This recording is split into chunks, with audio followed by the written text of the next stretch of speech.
The problem today is everybody is stuck on their diet. You have your vegans, vegetarians, your paleo. The fact is every ancient culture on the planet is forced to move in and out of different diets. And we know it has a major good effect on the microbiome when we do that and the hormones. Welcome back to the Essentially You podcast, all about reinventing your health with safer, cheaper, more effective natural solutions and powerful lifestyle changes so that you become the CEO of your health. I am your host, Dr. Marisa Snyder. It's no surprise that our modern world lends to more than just feeling overworked and stressed, although it definitely does that too. However, we are also exposed to daily toxins that wreak havoc on our body. Each day, we accumulate so much junk emotionally, chemically, and physically. And I know that you have felt that. This leaves our endocrine system, also known as our hormone system, especially vulnerable to toxins in our cleaning products, our over-the-counter drugs, and even personal care products. Yes, that shampoo or conditioner or even deodorant could have toxins that are wreaking havoc on your health. To the extent that the average woman is exposed to over 100 toxic chemicals every day, and it's having a negative impact on our reproductive and metabolic hormones. Now, these persistent toxins can stay in our body for years, slowly creating damage that affects our sleep, our energy, our brain function, and even causes weight resistance. Yes, there are chemicals called obesogens that literally reprogram the way that our metabolic hormones work, and it is frightening. Luckily, we're going to be talking about that today. See, detoxing our body and hormones is an absolute must. And it's one of the areas that gets overlooked by most doctors. I mean, have you had your doctor ask you if you should be reducing your toxic load? Probably not. But not the doctor that I'm bringing onto the podcast today. Dr. Dan Pompa understands that hormonal imbalance is a downstream issue caused by toxins and stressors, and he has spent the bulk of his career looking into these major root causes for hormone disruptions and also addressing these root causes head on. Not only are we going to be talking about root causes today and how to tackle those, but we are going to be talking about a powerful lifestyle technique that you and I, can begin to implement that can make a world of difference for our hormones and, most importantly, our energy levels so that we are living our best life. But before we get into this conversation around hormone optimization today, I want to take a moment and share a wonderful little gift that I created for this show that I know you are going to love. Since we are talking about reducing our toxic load today for optimizing our hormones, I have created a detox blend cheat sheet with detox recipes and food recipes to set you up for success. This easy cheat sheet has my favorite recipes for supporting your liver, your brain, and your gut. And as you know, those are major organs and systems that we need to make sure that we are clearing the gunk of so that they are functioning properly. Now, these blends and recipes are recipes that I use every single day to support my hormone function. And best of all, they are so easy to integrate. Because I don't know about you, but I love ease and grace all the time, like every single day. So if you want to grab these beautiful recipes, be sure to go to the show notes for this episode, which is episode 118. There you can grab the cheat sheet, or you can go to drmarisa.com/detoxblends. That's drmarisa.com/detoxblends. You can get the little cheat sheet and start making those blends and start incorporating those beautiful recipes into your everyday life, particularly into your self-care. Now I want to take a moment and celebrate you. You know how much I love to celebrate your wins. And one particular healing rock star that we are focusing on today is Cheryl Flores. And I'm excited to shout out her win that she shared with me on Facebook just a couple days ago. Here is what Cheryl had to say. Dr. Marisa, your podcast gave me courage to finally diagnose my Hashimoto's. It took 8 years and 6 practitioners to finally be taken seriously. For so long, I thought it was in my head, that my weight was only because of the way that I ate and not my hormones too. I felt a lot of shame for being tired and overweight all of the time, and I beat myself up. Your episodes on thyroid tests and healing finally helped me to get the diagnosis that I felt I had all along.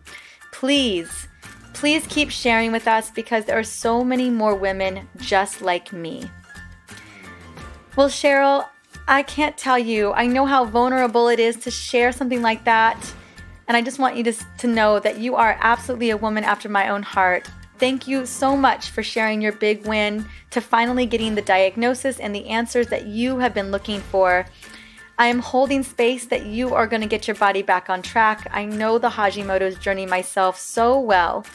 And as a token of my appreciation for reaching out and sharing this with me, I would love to gift you a signed copy of my book, The Essential Oils Hormone Solution. Part 3 of this book really supported my Hashimoto's journey, and I would love it if it helped you too. So just reach back out to me on Facebook or find me on Instagram too at Dr. Marisa. Now, if you are listening, which I hope you are, welcome to the show. This podcast is all about empowerment. If this podcast or any of these episodes have helped you in any way, I would love to shout you out too. You can reach out to me via Instagram, Facebook, or simply review this podcast on iTunes or whatever podcast platform you love to plug into. It may be Stitcher, it may be Google Play, whatever, get in where you fit in. The reason why I want you to share your story is it gives other women hope. It opens the door for what's possible. And when that happens is we can continue to support women who are ready not only to step into healing their bodies, but also becoming the CEO of their health. And speaking of CEO of their health, I don't know if you heard last episode. My last episode I actually shared with you, which was with Elena Brower, one of my dearest friends, which is a fabulous woman. But I shared with you in the intro that we have a community hashtag. And I'm so excited about this. The community hashtag is Health CEO. One, it's super easy to remember, but what I would love is for you to start using it either on Instagram, wherever feels good to you, so that we can begin to find our community, that we can connect and open the door for true healing miracles. And so I just wanted to share that with you. I'm going to keep on sharing it so we can still use it. I'm using it as a hashtag right now. I've been using it for the last couple of weeks now so that you know where I'm at. You can see some of my posts, recipes, and fun things that I've got going on. And I hope to really get to connecting with you and to see what you've got going on as well. Well, let's jump into this amazing conversation with Dr. Dan Pompa. First, before we do this, I just want to introduce you to him so that you know what he is all about. Dr. Dan Pompa's multifaceted approach to cellular healing leads practitioners and the public through proper detox, fasting implementations, and diet variation strategies, all while addressing root cause upstream toxicity. Dr. Dan Pompa is the author of the book Beyond Fasting, a true cellular solution to a new you, which includes a step-by-step plan to become fat adapted, balance hormones, and increase energy, all while addressing health issues that have been holding you back from your healthiest life possible.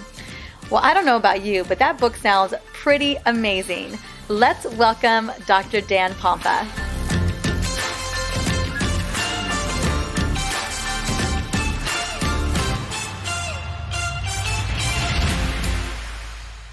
Welcome to the Essential You podcast, Dr. Dan Pompa. How are you doing today? I'm doing very well, considering I just got done telling you the story that my son broke his back 10 days ago, but he's living and he's not paralyzed, so he's going to recover. I am so happy to hear that. And I know that he's finally home. And I bet that feels really good to have him back home out of the hospital where you can do your magic. Yeah, no doubt. We are doing a lot of magic. I mean, they said he probably wouldn't even be able to put any weight on his spine for at least 6 weeks. And we're about 11 days out and he was actually sitting up and I made him go back down. But the point is he's recovering way faster. And no surprise, with all the tools you've got in your tool belt. And that's what I just love about functional medicine is that we know that the body can heal. The body is ripe for healing miracles. And if you give it the right tools, we can really make powerful strides. And I think what you're seeing is you're going to see a lot of miracles with your son in the next several weeks. Yeah, there's no doubt. We're expecting it. We have thousands of people praying. Honestly, it's been absolutely remarkable because of my wife's Facebook post, mine. And you can see my last 2 posts about it on my Facebook, and pretty amazing story actually already. I'm so happy to hear that. Well, we're going to be switching gears, but I am so grateful not only to have you, especially during a time where I'm sure that has put your family under so much strain, but I love that we're having your expertise on here. We're talking about optimizing hormones, and that's literally what this podcast is all about. So you are in the right place. But specifically, we're going to be talking about weight loss resistance, which is a major topic that comes up a lot here. Thyroid challenges, which I can speak to myself as someone who's dealt with those, and also perimenopausal symptoms. And to be honest, so many women that I see, and probably that you see as well, are dealing with all three at once. And usually around perimenopause, we start to see weight loss resistance. We start to see thyroid challenges. As I'm looking at more and more of the literature, I feel like we're at a time and a place in this toxic world where the thyroid, it's not a matter of if, it's a matter of when is it going to start to struggle. And I'm sure you have seen that as well. So tell us first, before we get into this, is I want to know more about you. And I know I want everyone to know more about you. So tell me about your journey and how you became known as a really incredible detox specialist. It wasn't, I didn't choose it. It chose me. I got very sick myself. Pain to purpose has, been my life of just what I'm going through with my son. But yeah, I got sick unexplainably. Started with fatigue, like so many, and then it went to insomnia, panic attacks. My thyroid, of course, was, my hair started thinning. I mean, all these thyroid symptoms appeared out of nowhere. Adrenals were so shot, I couldn't even watch a movie. It was like just too exciting. I couldn't handle it. I mean, literally loud noises, kids crying. I mean, I remember watching a football game with my neighbors. I'm no big football fan, and I couldn't handle the excitement. I literally kept having to leave the room because I'd get anxiety. So, I mean, it went from that to even more bizarre, honestly, symptoms. I mean, I became allergic to everything I was eating. And of course, like many, with food allergies, tracking this, eliminating this, none of it worked long term. And to make a really long story short, I ended up coming across a condition named Mad Hatter's disease, and I had every symptom. And these people were making felt hats using mercury, and they were acutely poisoned by mercury. And so I got a blood test done, and unfortunately, it was negative, normal range of mercury. And it was probably another year or so later that I made good friends with a very bright endocrinologist, amazing thyroid expert, because I was downstream trying to help my hormones, right? My adrenal, my thyroid. And he said, Dan, I think you have mercury toxicity. And I was like, I thought so too. I did a blood test. He said, well, wrong test. I think you have chronic mercury toxicity. If you had Mad Hatter's disease, that would be acute, meaning you're getting exposed every day. Like consistently, it would be in the blood. It would be in the blood, but I think it's in your tissue from past exposures. And as it turned out, he was right. I did a challenge test where you challenge it out of the tissue and then measure it in the urine. And it was high. And then, of course, I asked, well, what do you think I got it? And he said, well, did you have any dental work done around when the symptoms began? And as it turned out, I did. I had 2 silver amalgam fillings removed, which contained 50% mercury, which, by the way, is your thyroid's a magnet for that. So if you have these fillings in, I mean, it's just a matter of when, as you put it, that the thyroid will malfunction, and it just zaps your adrenals. But and it goes right up into the pituitary, studies show. So these fillings contain 50% mercury. Most of it goes in the pituitary hypothalamus, which controls your hormones, your thyroid, your adrenal, and your whole hormones. And it's funny because at a certain point, I realized I'm downstream playing around with my thyroid and my adrenals. And, some things got a little better, but ultimately I said, something's wrong with the control tower, the pituitary. I just didn't know what. And when I would address that, just wasn't working either. And only to realize as I started reading studies that when you have these fillings, and I also wore contact lenses in the 80s and 90s, early 90s, that had thimerosal in it, which contains mercury. So I had, other exposures throughout my life, including my mom, who had silver fillings, which is a big exposure. There's a study called the Jerash study. Ladies, the number of fillings in your mouth is proportional on autopsies on how much is in the baby's brain. So, of course, that's where my first exposure was. But the bottom line is that mercury ends up in that pituitary. And I just knew there was something wrong there. I just didn't know what. So a lot of what I teach today came out of, I would say most of what I teach today came out of that battle. I got the mercury out of my brain. I got it out of my pituitary. And eventually, my thyroid, my adrenals, all my hormones normalized. And so healthier today at 54 than honestly I've been in my life, but it was a journey and it was some years. Absolutely. Well, I talk a lot about root causes here. We're talking about upstream, right? What's the real root cause? Your thyroid, there's a quote that I share a lot. And if the flower isn't blooming, it's not the flower. We have to look at the environment, right? So if the thyroid or the adrenals aren't functioning, probably not them. It's probably something going on in the environment. So those root causes, and one of the root causes that always makes the list is heavy metals, including that. And sometimes it's self-infections, and so I know you've probably looked at a lot of those things too, but toxicity, endocrine disruptors, heavy metals play a huge role on the dysfunction of our endocrine system. And that's a lot of what you're seeing. I take it is that although we're addressing these downstream hormones, and even more so, so many times I have the conversation and women have been told, well, I need to work on my estrogen and my progesterone and testosterone.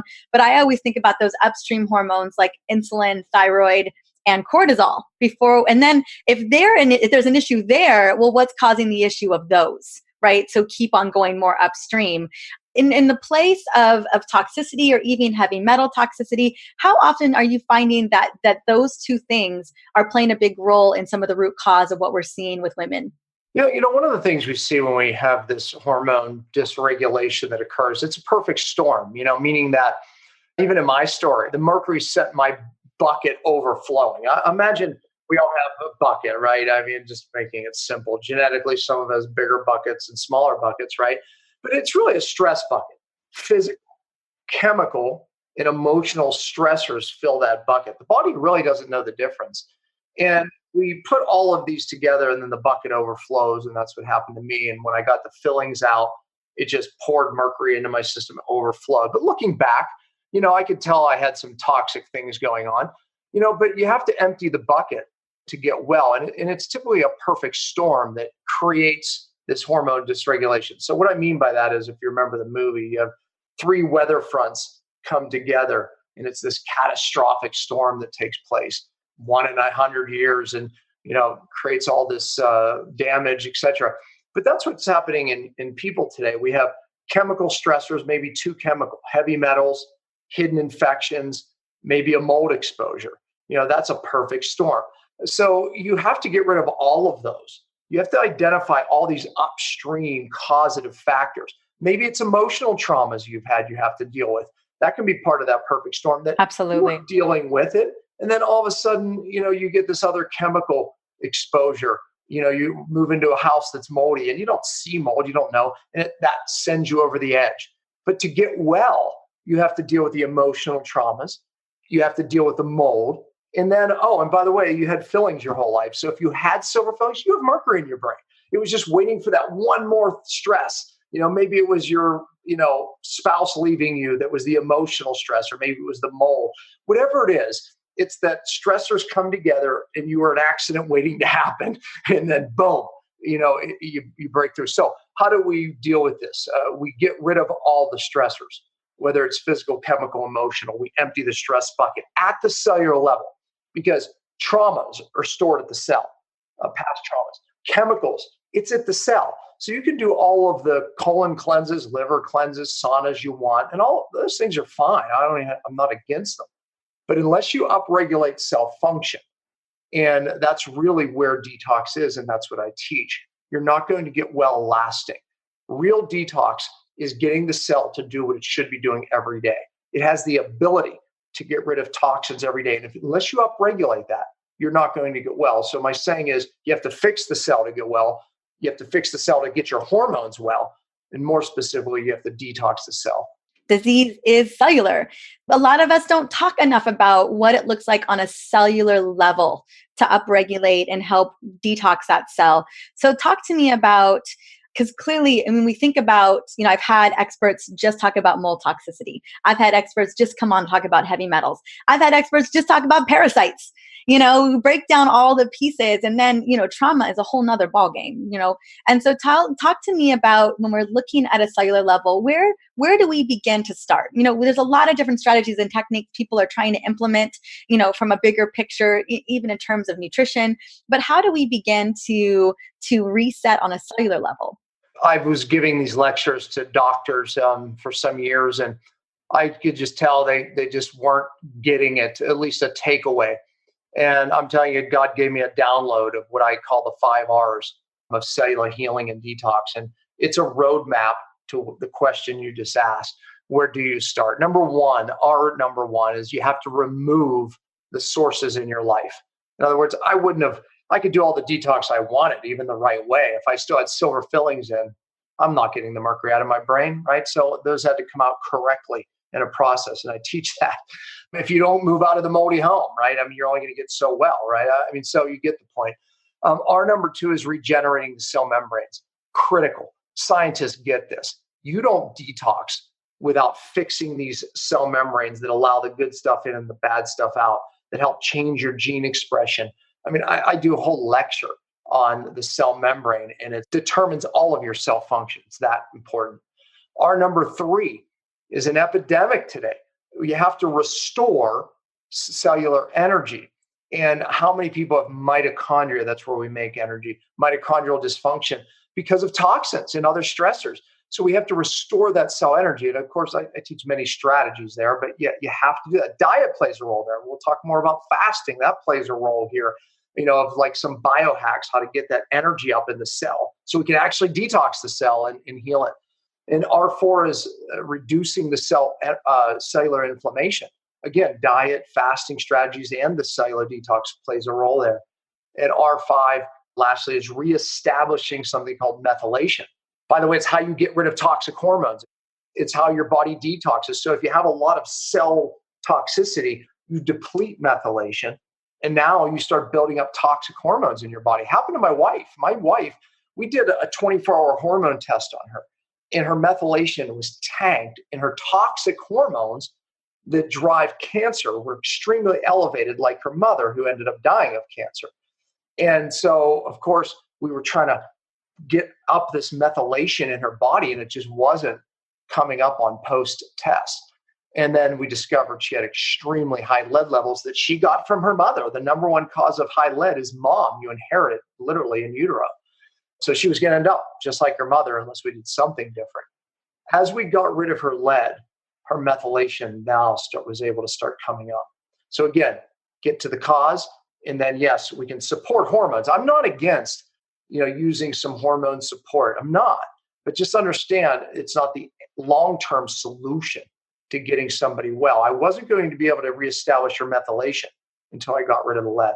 But anyways, those are the 5 R's of what we need to do to the cell to actually upregulate the cell's detox pathways to get the cell fixed. So therefore, listen, hormone problems are cell problems. The receptors to the hormones are on the cell membranes.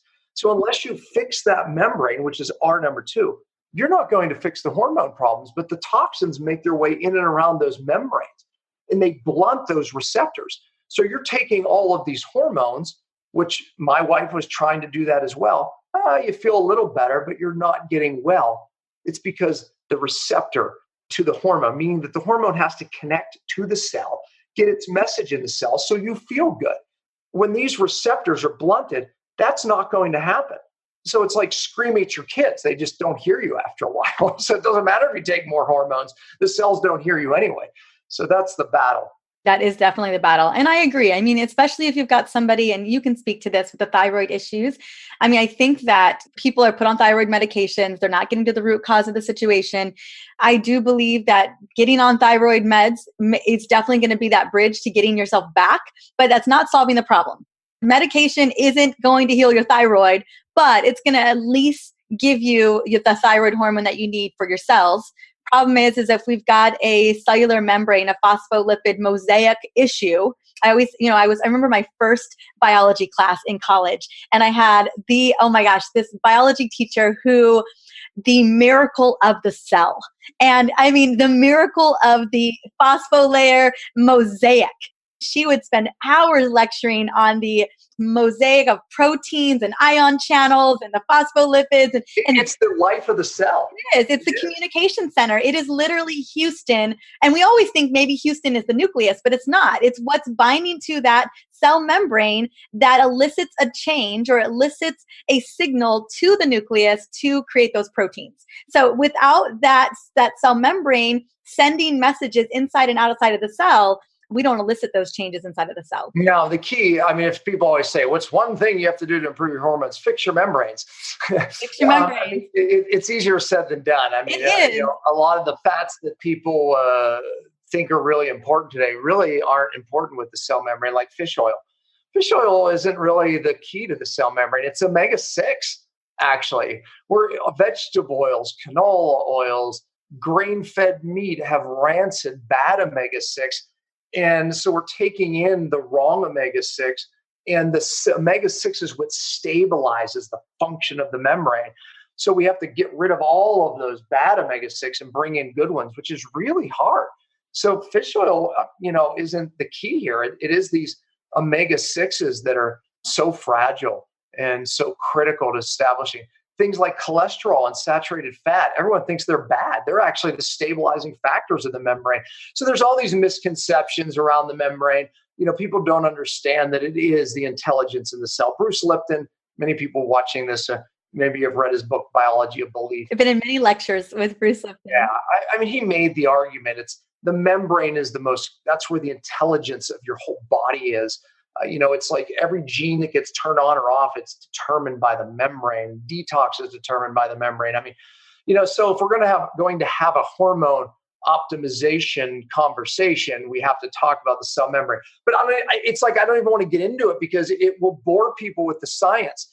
I've done many articles on this, and this is something that you just have to go, okay, cell membrane, Pompa said it's so important. I'm going to educate myself about this. Go to my website, but there's so much more to talk about. Absolutely. Well, and here, the main takeaway in this first part of that conversation is it's the cell that we need to focus on. And we need to make sure that the cell has its integrity. And we need to focus on that cellular energy, making sure that we don't have mitochondrial dysfunction, like making sure that the mitochondria is functioning as well. I always think about one of my favorite toxin excerpts is Laura Adler, and she talks about how there are 3 ways that we manage toxins, and it's basically avoidance, right? And so you talked about that. If you've got a moldy home, you either figure that out or you move out of that house. If you've got mercury, fillings, you've got to have an appropriate way or work with the right type of dentist who can help remove those in a safe way, right? It's getting rid of those toxic assaults that could be causing the issue there. So that's one thing, right? Removing those or avoiding all that altogether. But what can we proactively do outside of that? Speak to me about how we can leverage how we eat, nutrition. What can we actively do to start to make changes? Besides maybe finding a functional practitioner or maybe finding specific protocols, is there something that we can start even thinking about when it comes to our cellular capacity or cellular integrity? Yeah, my passion is training doctors around the world. We call it true cellular detox. And that's a passion because we need more people doing it correctly. Most people, when it comes to detox, are doing it incorrectly to the point of making things worse, creating redistribution where heavy metals and other toxins cross into the brain. Lying in the body, right? There's nowhere for that to go. Yeah, absolutely. And it ends up crossing these protective barriers and making things worse. The only reason I know what I know is I've been through it. So when you go through it yourself, you figure things out pretty quickly. When you go online and look at what's educating people about detox, it's a disaster. I can briefly describe what's correct. And you could seek out one of my doctors I've trained. I mean, I still take clients on myself. I do it only virtually now. I coach around the world. My goal is to teach them what I teach my doctors. Honestly, my goal is to teach them reason is so they can do it long enough to actually matter. But very quickly, what is real detox? Okay, we have to upregulate cell function. We already made that argument. But you also have to use real chelators and binders. So when we upregulate cell function, the cell will start moving toxins out, but we don't want them to redistribute into other tissues like the brain. So we use a product called Cytodetox, which it's a super strong binder that has the ability to go into those membranes, by the way, grab these toxins in the ones that the cell pushes out. The cytodetox acts as a vehicle to make sure that you get rid of the toxin all the way out of the body so you don't reabsorb it. Here's the other problem. Many of them make their way to the liver, and then it binds to the bile, which you need to digest fat. That bile carries the toxins into the gut. Here's the bad part. Your body's designed to reabsorb the bile to reuse it for digesting fat, but it brings the toxins back around with it to the liver. It's called autointoxication. That creates more redistribution. So years ago, I established the fact that we upregulate cell function. We use a vehicle to bring the toxins from the cell out of the body, but we need a gut binder that just stays in the gut and grabs that toxic bile complex and pulls it out of the body so you don't reabsorb it and auto-intoxicate. So that process is what I've coined true cellular detox. And you can read more about it on my site. We even have a way that on my website to find a practitioner that's on my website. So I would recommend that because you need to be taught the process. We can all learn this process and have this learning and utilize this for the rest of our lives, because I still do cycles of what I call brain phase. My process, there's a preparatory phase where we prepare the cell and the downstream pathways. There's a body phase where we just clear the easy to get toxins. And then there's the brain phase. That's how I got my life back and thousands of others. So we teach you that process and how to phase it so you can do it forever. And I maybe 6, 7, 8 times a year, I do a brain phase still, just to clear out stuff that we unavoidably get exposed to. So, it's something that you have to learn. So, that is my advice. Now, let's move the conversation to some of the dietary things that I think people can start right away, which play a big role in all of those 5 R's of upregulating the cell and protecting the cell. Perfect. Now, where would you, because I know, I was interested when I was just talking about fasting and how it can be pretty complicated for women, how it can impact hormones. That sometimes fasting can be a stressor, so it can be difficult. Is fasting something that you consider for this? I know that fasting can be really helpful, definitely for cell autophagy and stem cell growth. So talk to me, is this one of the strategies that you consider for cellular support? Yeah, I'm known for fasting. I've taught it for years. Before it was ever popular, by the way, I would talk about fasting and people would just look at me, but now people are interested. Now so people, I finally 2017, right? Since 2016. Yeah. So I wrote my book that's coming out in probably a week. It's called Beyond Fasting. So you can go to beyondfastingbook.com and get it, pre-order it. It really talks about everything I've learned clinically over the years of how to fast, but how to maximize the results of your fast and how we utilize it in this process of detoxification. And fasting is a part of a multi-therapeutic approach that I teach. So fasting, we're talking about optimizing hormones. How can fasting be a part of this? We already talked about cellular detox is critical to optimize your hormones, but what about fasting? First of all, let's clarify. There's intermittent fasting daily. That's when you go skip a meal and go maybe 15, 18, 24 hours before your next meal, right? So you're doing that daily. And I do that. I do that purposely, not every day of the week, but I do that most days where I fast at least 20 hours, honestly. And then I eat my meals in a 4 to 6 hour window. That's intermittent fasting. Huge hormonal optimization there. We know from studies it upregulates growth hormone. It upregulates a lot of different hormones like norepinephrine that have a downregulation of inflammation. Your cells become more sensitive, even in a 15-hour fast, to hormones, hormone optimization. Now, can we take it to the next level with longer fasts? Studies show yes. So part of my protocol is periodically bringing people through 5-day fasts. For years, I've talked about, we've utilized 5-day fasts. Even before recently now, they show 5 days just seems to be this, perfect number where we optimize all of these results from fasting. So clinically, we just saw that. It takes about 3 days to start breaking through and getting the results of a fast. So day 4, people go, I finally feel good, and we know that they kind of hit this sweet spot. So we always carried it over for one more day. Now, what studies recently show is the first 3 days, you're fat adapting. Your body's shifting over to its fuel as being fat as its number one source.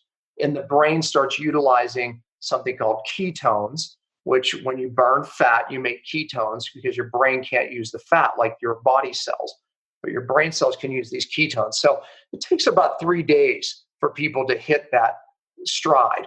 So day 4, we have max autophagy happening. What that means is, and this is one of the big benefits of a fast. During a fast, many of you would say, well, aren't I starving? Don't I need nutrition?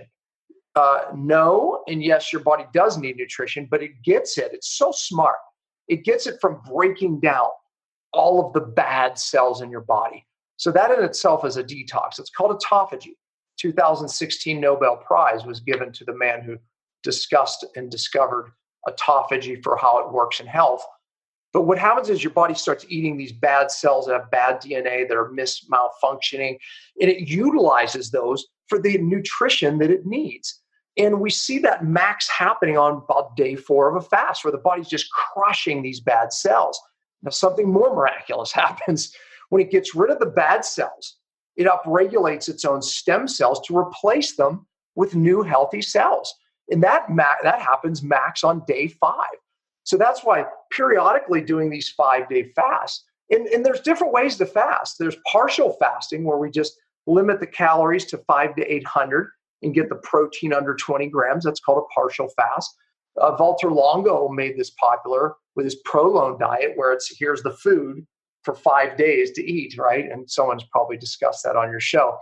But there's also water fasting, which you just do water, which we can progress people towards, where you get this massive amount of autophagy, where the body's just getting rid of all of these bad cells.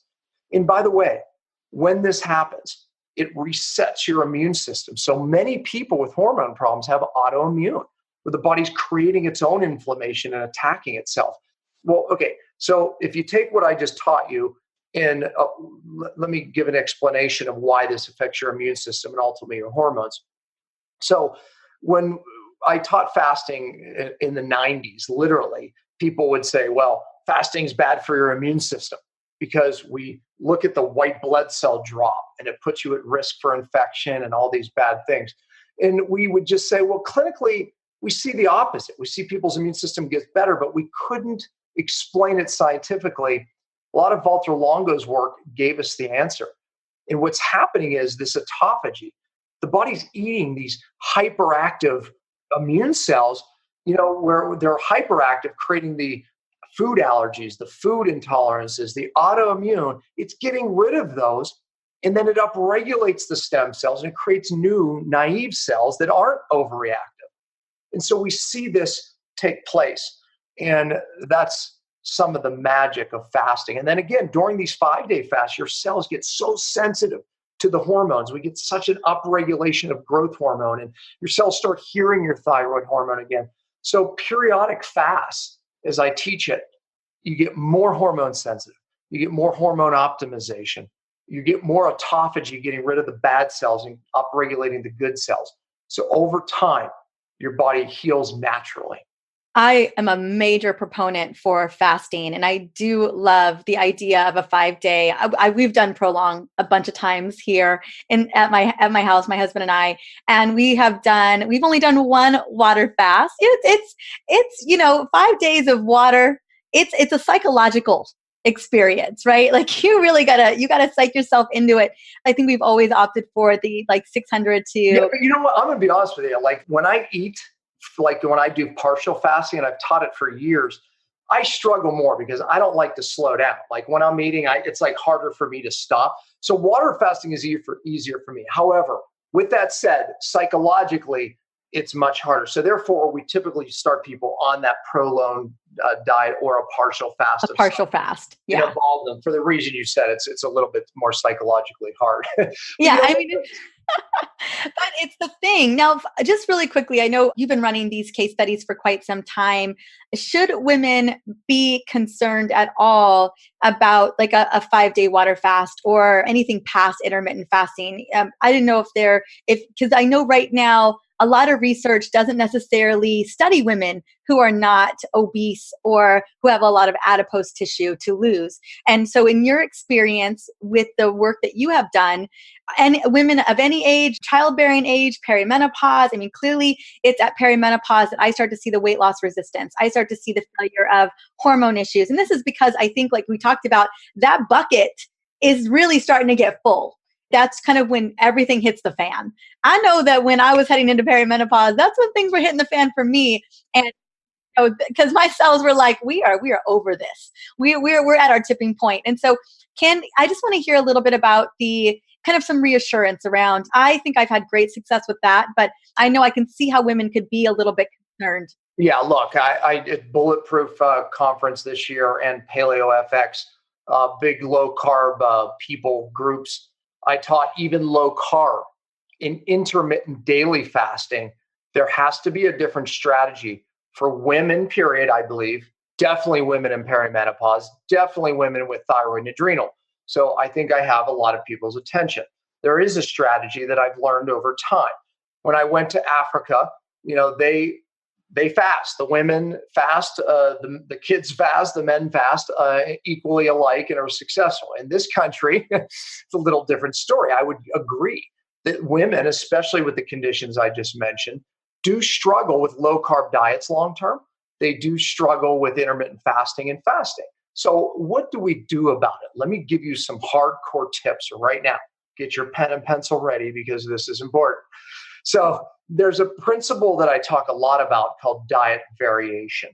And ladies, this is a key to fasting success for you. So there's monthly strategies and weekly strategies and seasonal.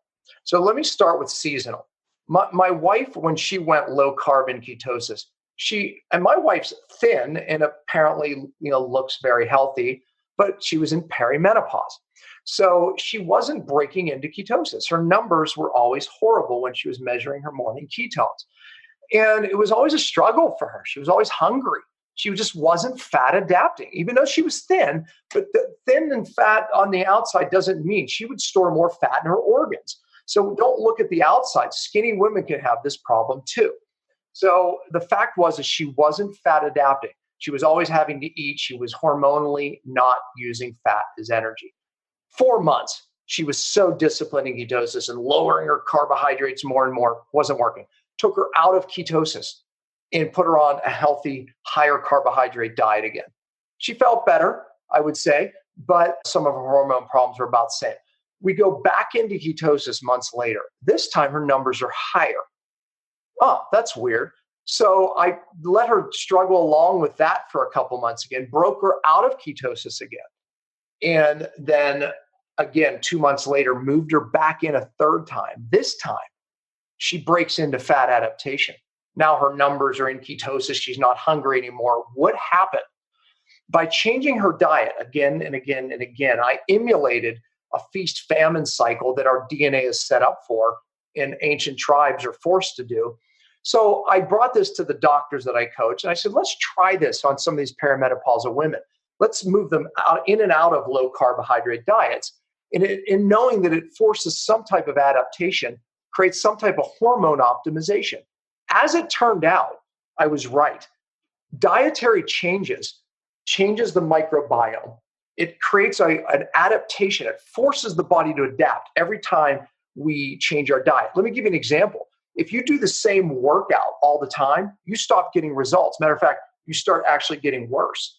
We know, good trainers know, every time you change a workout, you force the body to readapt. In that adaptation, how does it adapt to the workout change? Hormone optimization. The cells become more sensitive to all the anabolic hormones. So the same thing with dietary change. When we change diet, we force an adaptation. And how does it do it? It optimizes hormones to adapt to the dietary change. So as a group, we did this. We started moving women in and out of low and high carb, and it worked. The problem today is everybody is stuck on their diet. You have your vegans, vegetarians, your paleo. The fact is every ancient culture on the planet is forced to move in and out of different diets. And we know it has a major good effect on the microbiome when we do that and the hormones. Okay, that's seasonal variation. Very important, ladies. Number 2 is monthly. The week, I should say, before your period. You have all these hormone conversions that are taking place. Guess what you need for that to occur? Insulin and even glucose to make one hormone another one. So for example, to go from T4, which is an inactive thyroid hormone, to active T3, insulin is the key. So women that are fasting a lot or are on low carb diets for a long time, their insulin gets so low. And if they're any already have toxic issues, they struggle to make that conversion. And that's just one hormone. Same with estrogen. So the point is that by taking 5 days before a woman's period, typically when they already get cravings, right? The body's that smart, they don't give them cravings for carbohydrates. And I just can't stay on my diet the week before my period. You shouldn't.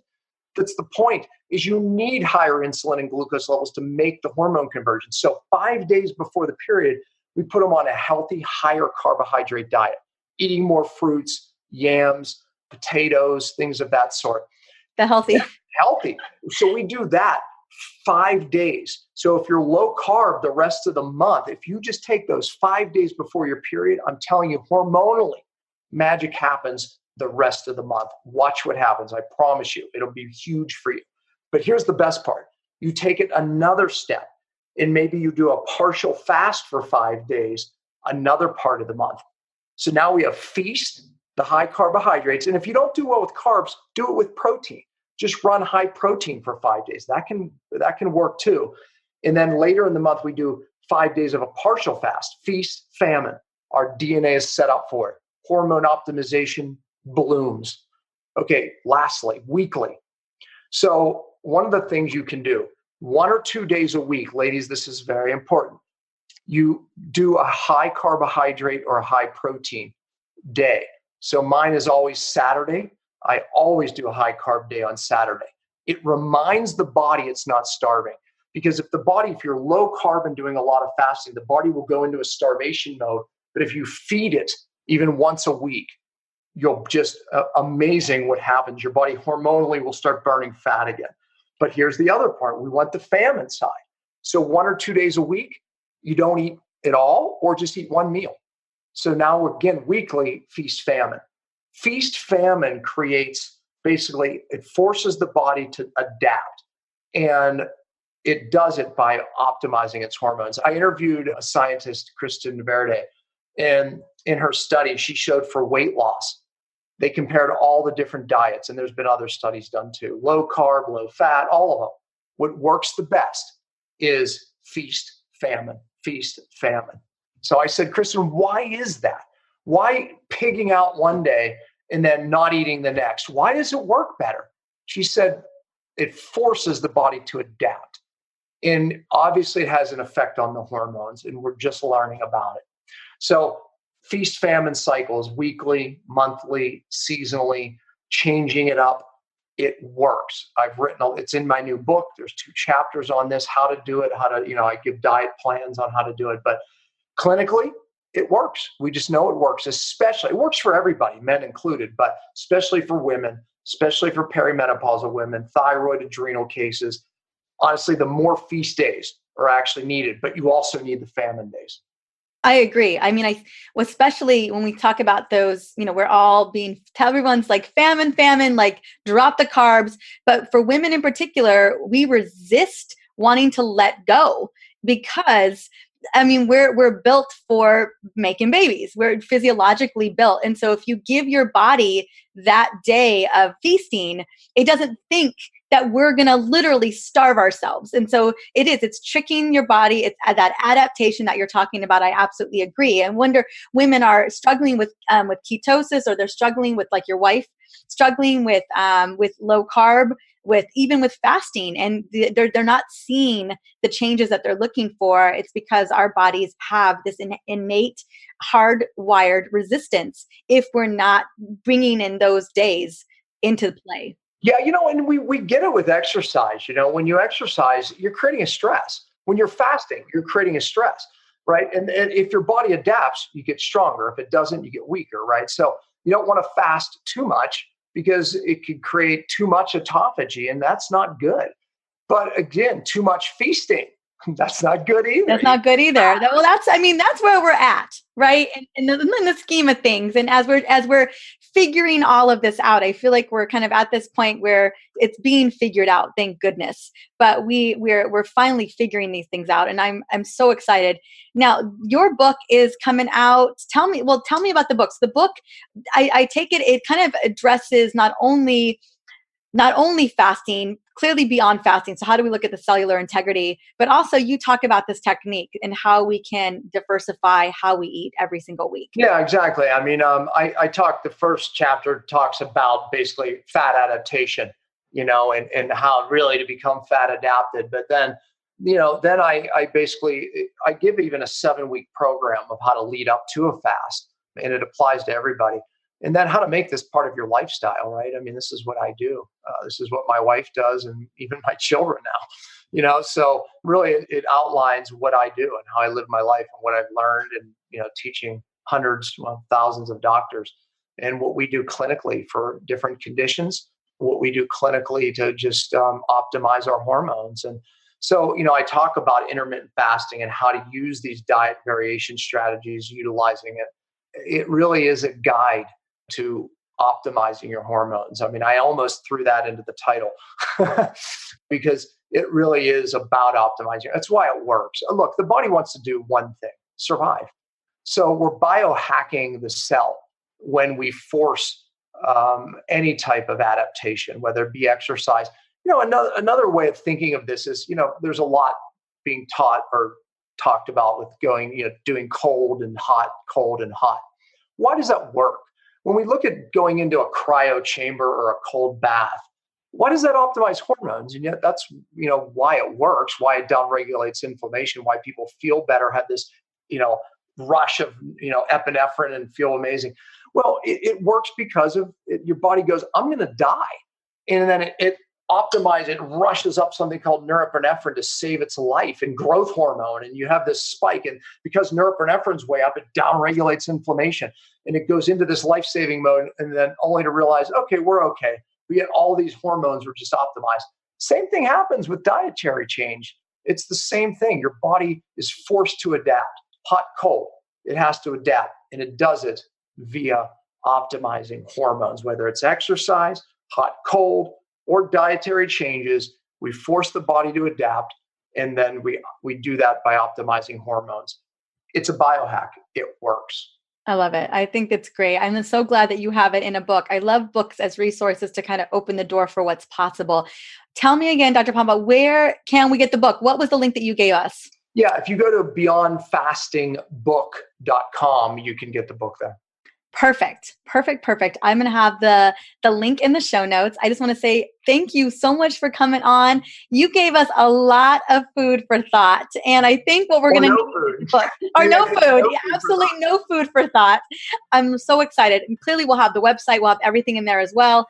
But I think for so many of the audience walking into this, having seen that 7-day plan, how we can integrate this, because that's the next step. Now that we have the big picture for how this is or what this is, how do we begin to implement this into our lives with a little bit of ease and grace and listening to our bodies at the same time? So thank you so much. Wow, absolutely. Thanks for having me. Absolutely. See you soon. In the last couple of weeks, fasting has come up as a solution for longevity, hormone balance, and weight resistance here on the podcast. We first had the conversation with Dr. Stephanie Estima on episode 116, pretty much just a week ago. And I am thrilled that we are able to shed more light on the powerful new development in cellular healing. That being said, we definitely need a roadmap to a new paradigm of healing. And that's what Dr. Pompa has given us in his new book and on his website. I really want you to go check out the book Beyond Fasting, a true cellular solution to a new year, because it does include a step-by-step plan to become more balanced in your hormones, to increase energy, and really deal with that upstream toxicity that we talked about earlier in the show before I brought him on. And Dr. Dan Pompa did a great job of sharing his story about heavy metal toxicity and how he was able to clear that. I think that just opens up the conversation for what's possible when it comes to our toxic load. And this book is going to be a really great resource to figure out what's going on with you if toxins are a concern and how to address them head on. Now, I'm going to have a link to the book in the show notes for episode 118, or you can head to the website, drmarisa.com/podcast, look up 118 as well, and you will find all the links there on my personal website. Now, just in case, I also want to make sure that you know that the link for my detox cheat sheet with all those recipes is in the show notes for episode 118, or it's at drmarisa.com/detoxblends. That way you've got a cute little resource that you can plug into that's easy to follow, that you can implement as early as today. And I don't know about you, but I love it when I've got something all in one place that I can just start dialing into, making and implementing pretty much in a pretty quick manner. Well, thank you so much for stopping by and listening in to the Essentially You podcast. On the upcoming episode, I am bringing on a very special guest from Australia, Melissa Ambrosini, and we're going to be chatting about mastering your mean girl. Because we all have that mean girl inside of us that spews negative self-talk. You know, she's just in our ear, talking it, whatever she's saying. And Melissa is the perfect person to talk to us about loving ourselves a little bit more and finding a way to shut that negative self-talk down, to shut down that inner mean girl that each of us have inside of us. So until the next episode with Melissa, which I am so excited about, I hope that you have an amazing, amazing day and continue to enjoy your summer. Talk to you guys soon. Bye.